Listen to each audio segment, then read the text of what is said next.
예, 시황맨의 주식 이야기 이제 공부편입니다. 주식시장 앞으로 어떻게 돌아갈까 이거를 봐야 되는데 어떤 전망이라든가 이런 거보다 현재 수준에서 주식시장의 여러 가지 데이터를 보면서 앞으로 시장이 올라가기 위해서는 어떤 조건들이 충족이 돼야 되는지 그리고 현재 상황은 어떤지 이걸 우리가 이제 객관적인 지표로 좀 살펴보려고 합니다. 첫 번째 오늘 이제 수급편인데 우선 시장의 어떤 변화를 좀 주목해 봐야 됩니다. 이게 2020년 3월 19일 이게 코로나 때문에 최저점을 찍었을 때 당시거든요. 코스피의 시총이 그때 당시 976조 원까지 빠졌었고요. 코스닥은 155조 원. 그러니까 양시장 합치면 대략적으로 한 1100조 원 정도가 시가총액이었어요. 합이. 근데 이제 최근 들어서 올라와서 고점 대비 막 한 10% 지수가 빠진 위치지만 그럼에도 불구하고 코스피의 시가총액은 2000조 원, 2100조 원 가까이 되죠. 다음에 코스닥은 388조 원, 거의 400조 원 정도 되죠. 양시장 합치면 2400조 원이 넘어요. 그러니까 그때 당시 1100조 원에서 지금은 2400조 원 정도까지 불어나 있죠. 그러니까 주식시장이 1000조 원일 때 올리기 위한 돈의 양과 2400조 원일 때 지수를 올리기 위한 어떤 돈의 양이 좀 달라지겠죠. 그러니까 시장이 좀 무거워졌구나. 이게 하나가 있고. 그 다음에 또 하나는 이제 신규주들. 그러니까 계속해서 이제 신규주가 들어오게 되면 이것도 또 시장의 수급을 잠식하게 되는 그런 상황이 되거든요. 근데 신규 상장주 숫자가 중요한 게 아니라 이제 평균 시가총액이 중요한데 시가총액의 합이 막 100조 원이 넘어갑니다. 그러니까 이게 코스피 전체 시가총액이 2,000조 정도 되는데 100조 원이 포함이 되면 거의 5% 정도 되는 거잖아요. 돈이 5% 늘어나기도 쉽지 않은데 5%에 해당되는 주식이 추가적으로 늘어나 버리면 이것도 역시 이제 투자자들에게는 좀 압박이 되겠죠. 이거 이제 수급의 블랙홀 현상이 좀 초래하게 되니까 실제로 LG 에너지 솔루션이 뭐 두고두고 시장의 발목을 잡는다 이런 평가가 나오고 있잖아요. 그러니까 이런 부분들 하나. 그 다음에 또 하나는 뭐냐면 투자자들이 자신감 있게 매수하기 위해서는 주식이 싼가? 올라갈 수 있을까? 이런 것들을 좀 가늠을 하겠죠. 근데 코로나 당시 저점 쳤을 때 PBR이 0.6배 정도. 예, 그러니까 종목들의 어떤 코스피, 다음에 코스피 200, 뭐 중소형주 이런 거의 PBR이 0.5배에서 0.6배 정도 사이에 배치가 돼 있었거든요. 그러니까 청산가치 반이라고 우리가 보통 표현하잖아요. 뭐 그 정도 조금 더 되는 수준밖에 안 됐던 거예요. 예, 그런데 최근 들어서는 이것도 사실 비싸다고는 못하죠. 이것도 한 1.0배 정도, 1.1배 정도 사이기 때문에 이거 자체가 싸다라고, 비싸다라고 얘기할 정도는 아닌데 어쨌든 그때 정도만큼은 아니잖아요.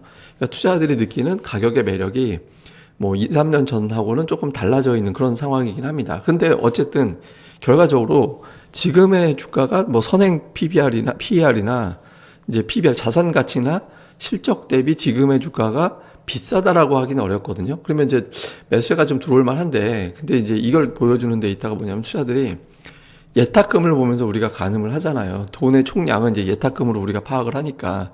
그러니까 뭐 개인들 실질 예탁금하고 조금 다른 수치긴 합니다만 우리가 그냥 예탁금만 놓고 보면 코로나가 이제 발생되고 나서 주식시장에 자금이 세게 들어왔죠. 굉장히 좀 강하게 들어왔다가 최근에 1년 조금 더 되는 기간 동안에 보면 약 1년 반 정도는 그냥 박스권이에요.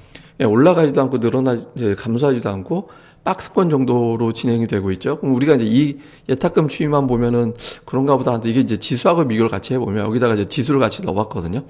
딱 넣어보니까 예탁금이 증가될 때 지수를 끌고 올라가는 그런 힘이 좀 있었는데 예탁금이 정체 상태다 보니까 지수는 떨어지는 그런 형태가 되죠. 그러니까 방어는 어떻게든 하려고 노력은 하지만 방어조차 안 되는 게 아까 말씀드렸던 신규 상장주가 들어와서 더 수급을 교란시킨 것도 있고 그때 또 악재도 있고 하다 보니까 시가총액은 높아진 상태에서 이 정도의 자금 가지고는 좀 버티기 정도, 예, 시장을 버티게 할 수밖에 없는 그런 상황입니다. 그러면 이제 여기서 보조 역할을 해줘야 되는 게 외국인들이잖아요. 또는 메인 역할을 해줘야 되는 게 외국인들인데 외국인 투자자들의 수급을 보면 사이사이 한두 달 정도 매수하는 시도가 없진 않았는데 전체적으로는 코로나 이후에 한바탕 세게 매도, 그 다음에 또 한 번 매수 들어왔다가 인플레이션 논란 나오면서 또 매도, 그러니까 이런 구도로 가고 있는 형태가 되고 있거든요. 코스닥은 뭐 정신없죠. 뭐 매수 쭉 들어왔다가 매도 쭉 나갔다가 또 매수 쭉 들어왔다가 쭉 빠졌다가 이거는 CFD 계좌가 좀 왜곡시켰다라고 저는 보는데 어쨌든 외국인 투자자들도 지금 매수를 안 해주고 있거든요. 그러니까 주식시장에 돈이 없는 거예요. 시가총액이 늘어나고 그렇게 돼 있는 상태에서 악재는 사실 중요하지 않을 수도 있어요. 왜냐하면 이제 돈이 들어오면 악재는 기회다 이렇게 판단해 버리거든요. 근데 지금 이런 구도 자체가 시장이 자신감 있게 밀고 올라가지 못하는 수급 구도가 만들어졌다라는 거죠. 그래서 정리를 해보면 코로나 이후에 시가총액은 2배나 증가됐다. 그래서 돈이 코로나만큼은 아니더라도 어쨌든 그때 당시에 올라갔던 그의 상승폭만큼은 아니더라도 올리기 위해서는 이제 돈이 좀 필요하다. 그 다음에 이제 그런데 고객 예탁금은 정체, 돈이 안 들어오고 있는 그런 상태죠. 그러니까 지금은 이론적으로 본다라면 지수를 끌어올리기가 쉽지가 않아요. 예탁금만 가지고는. 그럼 외국인들이라든가 이런 것들이 이제 좀 움직여줘야 되는데 방해 요인이 하나 있죠. 시가총액이 높은 신규주가 연이어서 등장하고 그게 또 이제 주가가 뭐 시원스럽게 올라가면서 지수를 끌고 올라가는 역할도 아니기 때문에 전체적으로 좀 부담스러운 그런 상황이 만들어지고 있는 거죠. 그러니까 결과적으로 보면 지금 지수가 이제 돌려지겠구나라고 판단이 되려면 호재 악재 뭐 이런 거는 우리가 이제 그때 나중에 또 제가 다음 편에 소개를 해드리고 예탁금이 불어나거나 외국인이 매수를 붙이거나 오타가 났네요. 외국인 매매가 붙거나 이런 조건이 만들어줘야 되거든요. 근데 이제 이런 조건이 나오느냐에 따라서 좀 달라지겠죠. 그러니까 우리가 보통 막연하게 어떤 재료가 해소가 됐어. 그러면 시장이 올라가. 이렇게 막연하게 보는 게 아니라 수급을 항상 같이 봐줘야 되거든요. 근데 지금 예탁금이 선제적으로 늘기 위해서는 지금 위치에서는 예탁금이 폭발적으로 증가되기는 쉽진 않아요. 물론 변수는 있죠. 대선이 끝났기 때문에 대선 이후에 정책 기대감으로 돈이 들어올 수도 있거든요. 그러니까 예탁금 추이 한번 주목을 해보면서 예탁금 늘었다라는 기준은 뭐냐면 2주 이내에 2조 원 이상의 자금이 순수하게 늘어나면 그게 주식시장에 돈이 들어왔구나 이런 판단이 될 수 있거든요. 그 정도의 자금이 들어온 상태가 되느냐 아니면 외국인들의 매수가 이어지느냐. 외국인들의 매수라는 것도 자잘한 게 아니라 하루에 3천억 원 이상의 매수가 일주일에 3일 이상 들어오는 거. 그런 구조가 되면 지수가 올라가는 힘이 생길 수가 있거든요. 그래서 그 전까지는 지수는 추세보다는 박스권.